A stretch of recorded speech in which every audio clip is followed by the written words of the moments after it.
Bonjour et bienvenue dans ce nouveau podcast. Aujourd'hui, on parle de Spring Day, qui est une chanson que BTS a sortie en février 2017, qui fait partie de l'album You Never Walk Alone, qui est une réédition de l'album Wings qui était sorti en octobre 2016. Alors dans ce podcast, je vais parler à la fois des paroles de la chanson, mais également du MV. Et ce podcast va se diviser en plusieurs thématiques. Le premier thème de Spring Day, c'est le thème de l'absence. La chanson commence par cette phrase: Tu me manques. Donc immédiatement, la chanson évoque l'absence d'un être cher. Et quand on regarde les paroles de Spring Day, on s'aperçoit qu'elles évoquent plusieurs types de distances. La première distance, elle peut être due à une évolution psychologique. Est-ce moi qui ai changé ou est-ce toi? On a changé, tu sais. Comme tout le monde, tu sais. Cette distance psychologique, elle peut être une cause.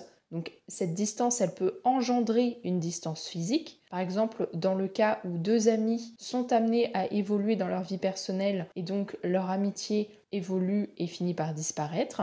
Ou elle peut être un résultat. Elle peut être due à une distance physique. Par exemple, si l'un des amis déménage, ils évoluent dans un espace géographique différent et donc il va y avoir une évolution psychologique différente qui va amener la séparation. La deuxième distance est une distance physique, un éloignement géographique que l'on comble par des souvenirs. Je regarde ta photo, mais je n'ai jamais cessé de penser à toi, pas même un jour, mais je t'effacerai. Cette deuxième distance, elle produit une troisième distance qui est temporelle. On n'a pas vu l'autre depuis longtemps, justement à cause de cette distance géographique. Le temps est si cruel, mon cœur court après le temps. Combien de temps dois-je encore attendre? Combien de temps allons-nous voir la neige tomber avant de pouvoir avoir les jours de printemps? Ici, l'absence de l'autre est associée à une saison froide et triste, qui est l'hiver. On est en hiver ici, même en août. Donc l'absence de l'autre nous met dans un hiver psychologique, même pendant les jours d'été, d'où la référence au mois d'août. Et donc les retrouvailles, elles sont associées à la période qui succède à l'hiver et donc au printemps. On voit qu'il y a un lien de cause à effet entre la deuxième et la troisième distance. Le texte suggère également une quatrième distance, une distance où le physique et le temporel sont sur le même plan, tout simplement parce que l'autre ne se trouve plus dans le même monde que nous. Comme la minuscule poussière qui flotte dans l'air, viendrais-je plus vite à toi si j'étais la neige dans l'air? Donc ici, être sous une forme pareille à la poussière ou à la neige, ça permettrait de retrouver l'autre. Et il se trouve qu'on a coutume de parler des morts en disant qu'ils sont redevenus poussière. On comprend donc ici que l'autre serait décédé. Je serai là pour toi, je viendrai pour toi. Passant par cet hiver froid jusqu'au printemps. Donc à nouveau, cette idée que la vie sans l'autre est un hiver et que la réunion avec l'autre est un printemps. Alors dans les paroles de Spring Day, il y a ce thème de l'absence et du manque de l'être cher, mais lorsqu'on regarde le MV, il y a d'autres thématiques qui apparaissent. La deuxième thématique, c'est celle du passage à l'âge adulte. Alors pour resituer le contexte, Spring Day sort en février 2017, soit presque 2 ans après I Need You qui était sorti en avril 2015. Entre 2015 et 2017, BTS ont sorti pas moins de 5 albums ou mini-albums. Ils ont sorti la trilogie The Most Beautiful Moments in Your Life, composée de 2 parties et d'une réédition. Ils ont sorti l'album Wings et la réédition de cet album, You Never Walk Alone. Avec I Need You, ils ont démarré une nouvelle ère artistique, ils sont passés à un style plus pop, en abandonnant le style hip-hop qui était présent dans les années 2013 et 2014, et ils ont concentré leur musique sur le thème de la jeunesse. Ainsi, avec des chansons comme I Need You et Save Me, ils évoquent la dépression, la solitude, la colère. Avec des chansons comme Butterfly et Run, ils évoquent des thèmes comme l'amitié et l'insouciance. Ils évoquent la peur de grandir avec la chanson Young Forever,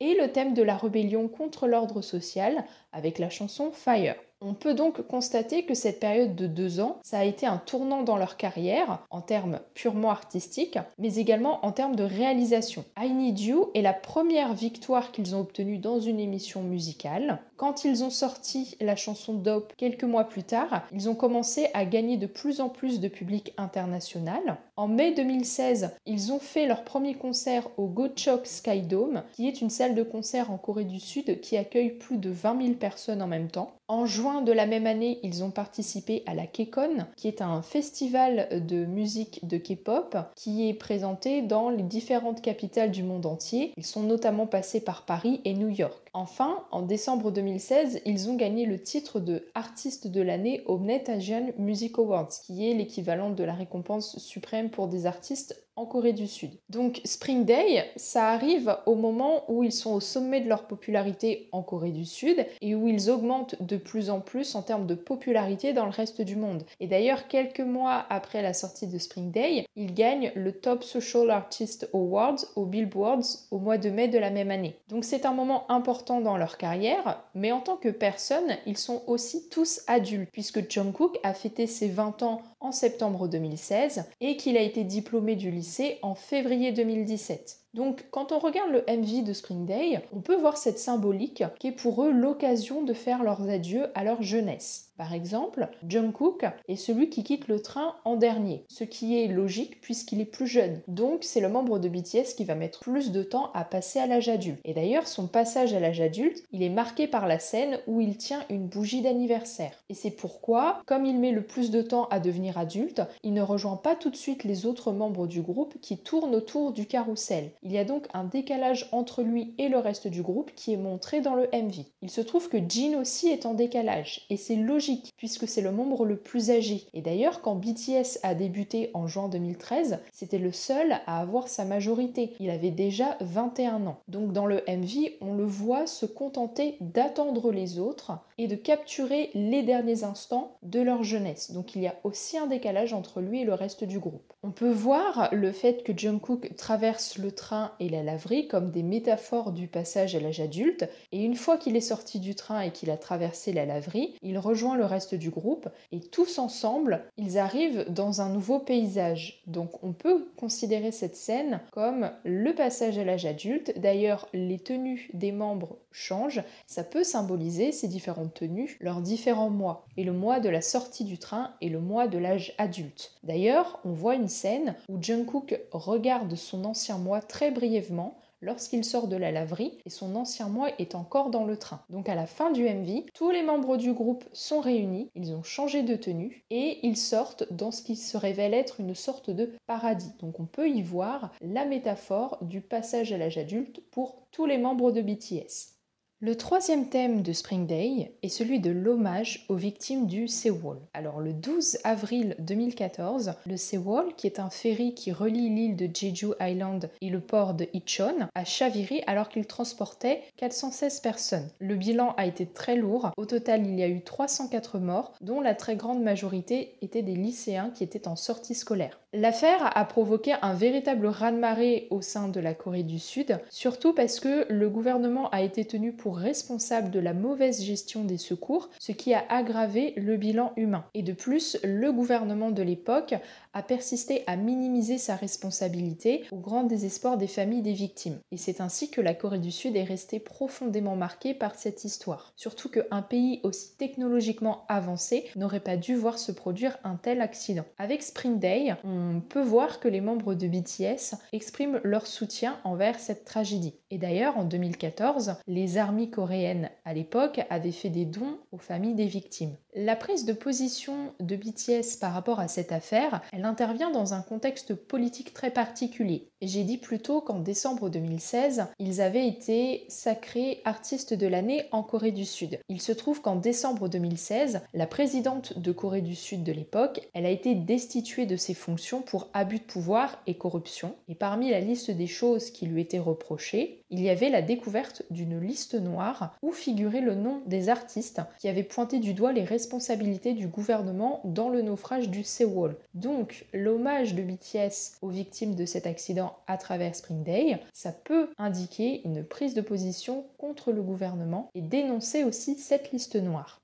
Si on regarde le MV de Spring Day à travers le prisme de cet hommage, on se rend compte que Jimin est là pour faire écho à cette histoire. D'abord, Jimin, il se tient devant l'océan qui est le lieu de la catastrophe. Ensuite, il a un visage extrêmement pâle, avec des couleurs pastel pour les vêtements qui vont venir accentuer cette idée de pâleur Il donne presque l'impression de ressembler à un fantôme. Il serait donc le fantôme qui incarne celui des victimes. De plus, il tient des chaussures et il garde ses chaussures avec lui tout le temps du MV, même quand lui et le reste du groupe arrivent dans une sorte de paysage paradisiaque à la fin. Et à la fin du MV, la dernière scène nous montre les chaussures accrochées à l'arbre. Ces chaussures, elles peuvent symboliser l'âme des lycéens qui ont été victimes de la catastrophe. D'ailleurs, ils étaient mineurs au moment de leur décès, donc ils n'ont pas pu accéder à l'âge adulte. Le fait que Jimin les emmène avec lui au moment où BTS passe à l'âge adulte, c'est une manière de montrer que les lycéens peuvent passer à l'âge adulte dans cet au-delà, dans cette espèce de paradis. Et le fait d'accrocher les chaussures à l'arbre peut symboliser le fait que les événements n'ont pas été oubliés,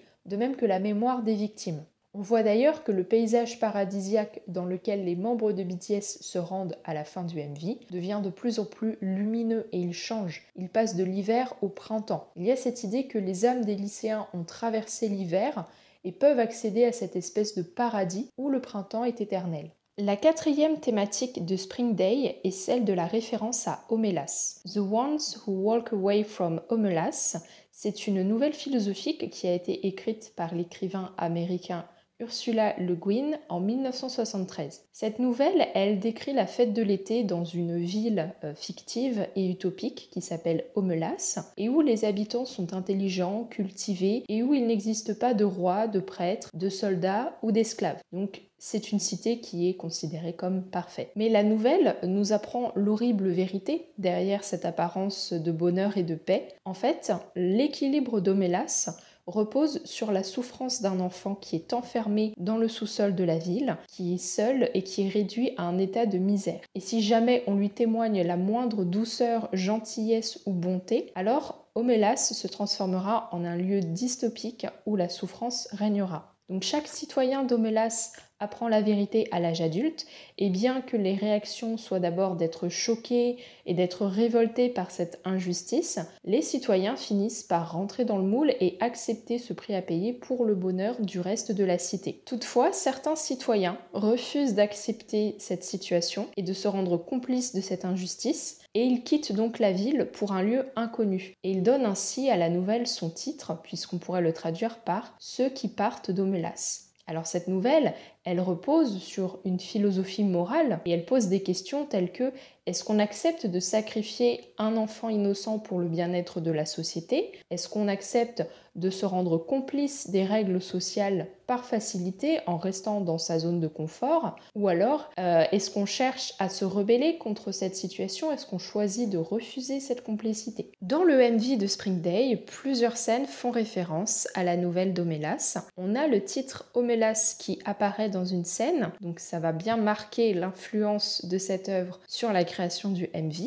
On a également cette scène où Jin se retrouve figé par rapport aux autres membres de BTS qui montent les escaliers, qui continuent à avancer sans lui. Et la façon dont la scène est tournée peut symboliser le fait que Jin incarne cet enfant qui est abandonné par la société et qui est emprisonné. Enfin, la plus grande référence à Homelas est la fin du MV où les membres de BTS partent dans un nouveau lieu, un lieu qui est fait de chaleur et de lumière, ce qui peut représenter le bonheur d'une nouvelle vie. Et ça fait référence à la fin de la nouvelle, et plus particulièrement à cette phrase « L'endroit vers lequel il se dirige est un endroit encore moins inimaginable pour la plupart d'entre nous que la ville du bonheur ». Donc il y a cette idée que les membres de BTS quittent un endroit froid, que serait la cité d'Homelas, qui portent cette injustice pour un lieu où ils vivront une vie de bonheur sans cette injustice. D'où la transformation du paysage hivernal en un paysage printanier à la fin du MV. Pourquoi est-ce que BTS utilise cette référence à Homelas dans Spring Day ?